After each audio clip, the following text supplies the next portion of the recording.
Assalamualaikum warahmatullahi wabarakatuh. Halo semua, kembali lagi di channel Raider Manhwa. Kali ini Mimin akan melanjutkan sebuah komik yang berjudul Raja Assassin Terkuat. Dan apabila kalian masih bingung dengan alur ceritanya, kalian bisa cek deskripsi atau langsung saja menuju playlist yang ada di halaman channel ini untuk memulainya dari part 1. Tanpa basa-basi lebih jauh, mari kita masuk di part 97. Cerita dimulai ketika dimulainya pertarungan Hajin dan juga sang raja. Terlihat Gogu langsung menyipitkan kedua matanya karena ia merasakan sebuah gelombang kejut yang terjadi di dalam pertarungan itu. Pada sisi yang lain, Yoseong berkata, apakah mungkin kalau sang raja telah bertarung melawan putra ketiga? Yang aku dengar sebuah formasi yang dipasang pada seluruh istana seharusnya bisa menghilangkan sebagian besar dari gelombang kejut. Gogu berkata, sang raja, dia adalah seseorang yang sudah mencapai sebuah ranah di mana tidak ada satu orang pun yang bisa memahaminya. Kemudian tuan muda ketiga, dia adalah orang yang sudah mencapai ranah ultimate demoni. Jadi sudah sewajarnya kalau guncangan yang seperti ini akan terjadi apabila mereka berdua melakukan pertarungan. Mendengar itu, Yoseong berkata, jujur saja aku sama sekali tidak menyangka kalau dirimu telah mengetahui tuan muda ketiga sampai sejauh itu. Namun Yoseong langsung tertawa tipis ketika melihat Gogu yang sama sekali tidak merespon perkataannya. Lalu ia berkata, aku minta maaf dan aku sama sekali tidak ada niatan untuk menyinggungnya. Terlihat Yoseong langsung menyipitkan kedua matanya ketika mendengar Gogu yang mengatakan kalau dia bisa memahami dengan apa yang ia katakan. Lalu Yoseong langsung mengambil sebotol minuman. Lalu ia kembali berkata, saat ini aku baru saja menyelesaikan pekerjaanku.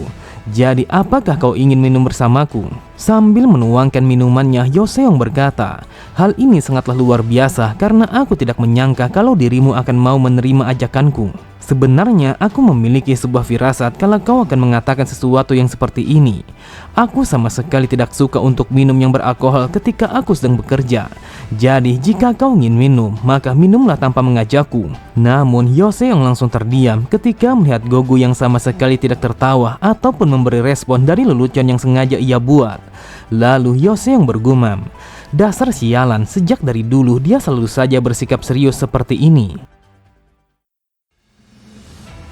Setelah menghabiskan minuman mereka masing-masing, Yoseong berkata, Gogu, bagaimana menurutmu ketika Shinwei yang berusaha untuk mendekatimu? Sontak Gogu sangatlah terkejut. Ia tidak menyangka kalau Yoseong telah menanyakan sesuatu yang sangat berbahaya seperti itu.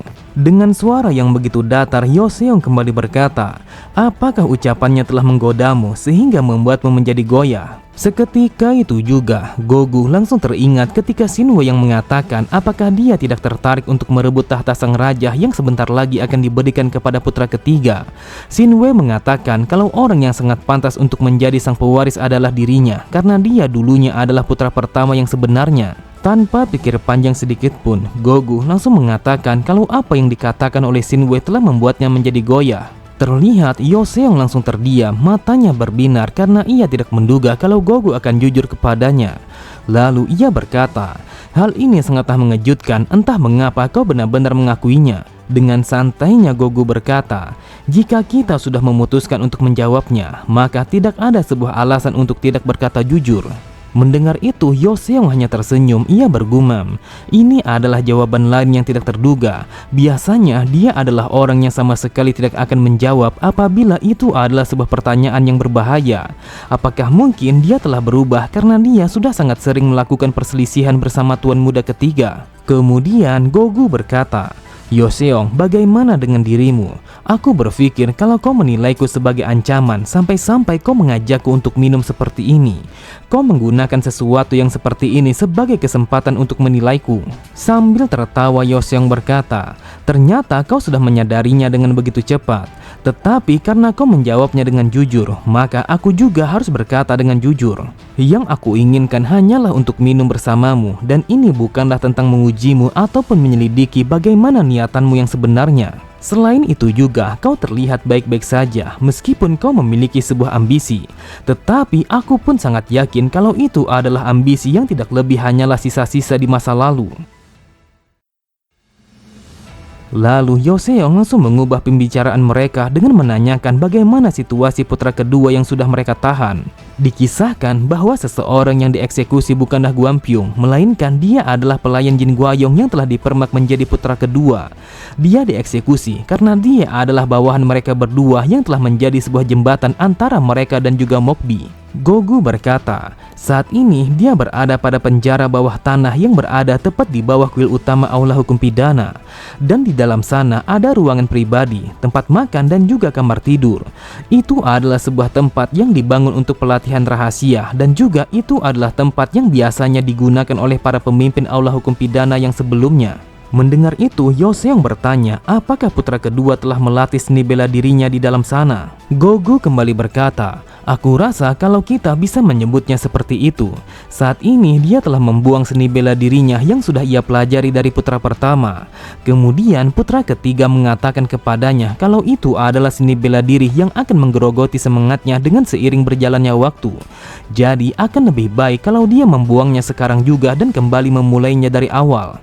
Yoseong berkata, sepertinya tuan muda ketiga telah membuat sebuah kesepakatan bersama Gwampyung. Lalu sebagai imbalannya, Gwampyung langsung meminta kepada tuan muda ketiga untuk membantunya agar ia bisa mencapai ranah ultimate demonic. Tetapi dengan ini semua orang yang mencoba menghalangi tuan muda ketiga telah dibereskan. Namun aku masih khawatir dengan apa yang dipikirkan para pengikut kultus kepada tuan muda ketiga, dan itu akan menjadi masalah yang lainnya. Tuan muda ketiga akan menjadi sang pemimpin selanjutnya. Meskipun kita tidak tahu kapan tepatnya posisi itu akan diserahkan, tetapi aku rasa kalau itu tidak akan lama. Aku tahu hari di mana pergantian rezim akan datang, namun aku sama sekali tidak menyangka kalau itu akan datang dengan secepat ini. Gogu berkata, aku juga telah merasakan hal yang sama. Aku tidak menduga kalau ini akan berjalan dengan begitu cepat. Aku berpikir tidak ada satu orang pun yang pantas untuk menjadi sang pemimpin selanjutnya selain tuan muda ketiga.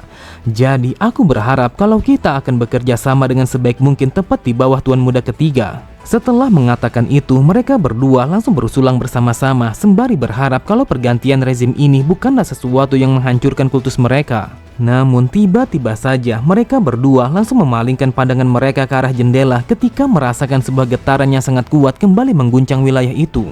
Yoseong berkata, dasar sialan, jika situasinya terus saja seperti ini, maka bisa dipastikan kalau halaman belakang istana sang raja akan hancur berantakan. Gogu berkata, dengan menilai dari asalnya gelombang kejut ini, sepertinya mereka telah bertarung dengan sengaja. Tetapi ini bukanlah pertarungan hidup dan mati, namun ini adalah sebuah latihan yang sangat ekstrim. Aku berpikir kalau mereka telah bertarung di dalam pavilion penghakiman. Jika bukan karena tempat itu, maka tidak ada sebuah tempat di dalam kultus ini yang mampu bertahan dari kekuatan seni bela diri yang dimiliki oleh sang raja demoni. Apakah kau tahu jika sang raja menggunakan seni bela dirinya tepat di luar pavilion penghakiman, maka bisa dipastikan kalau istana kultus demonik akan hancur hanya dalam 3 langkah. Sepertinya tuan muda ketiga telah merespon dengan tepat bagaimana kemampuan seni bela diri yang dimiliki oleh sang raja. Cerita berpindah, terlihat Hajin langsung melakukan penyerangan yang bertujuan untuk melumpuhkan sang raja. Hajin berpikir jika dia berlatih seni bela diri bersama sang raja, maka dia harus menanamkan niat membunuh yang begitu kuat di dalam serangannya, karena itu adalah satu-satunya cara untuk bisa menghadapi sang raja yang dianggap sebagai sang dewa bela diri. Namun usahanya hanyalah sia-sia karena Hajin telah terdorong ke belakang bagaikan orang yang gila.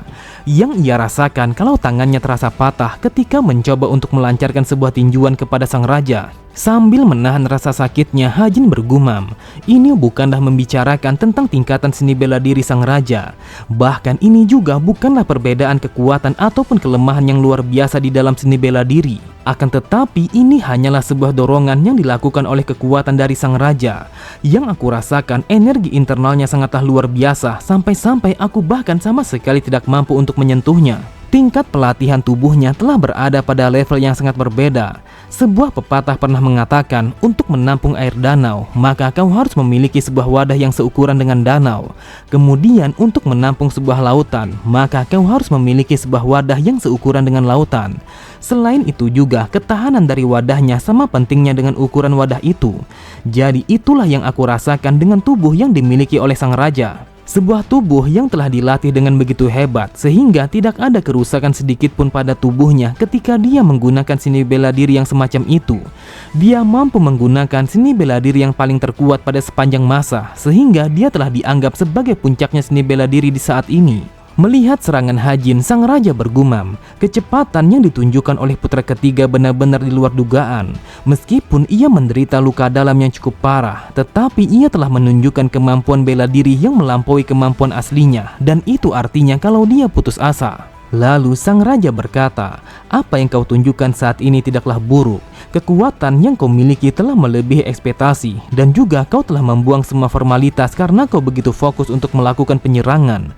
Tetapi apakah hanya itu saja yang kau bisa?" Setelah mengatakan itu, terlihat energi demonik yang sangat mengerikan langsung keluar dari tubuh sang raja. Seketika itu juga, pavilion penghakiman yang mereka gunakan untuk bertarung langsung terkoyak begitu saja bagaikan dimakan sebuah bencana yang sangat mengerikan. Dan itu adalah sebuah ilusi yang diciptakan oleh sang raja, sehingga segala sesuatu yang disentuh oleh energi demoniknya langsung terbakar, remuk dan juga terkoyak. Di saat itu, sebuah pemandangan yang awalnya kedamaian telah berubah menjadi bencana yang sangat mematikan.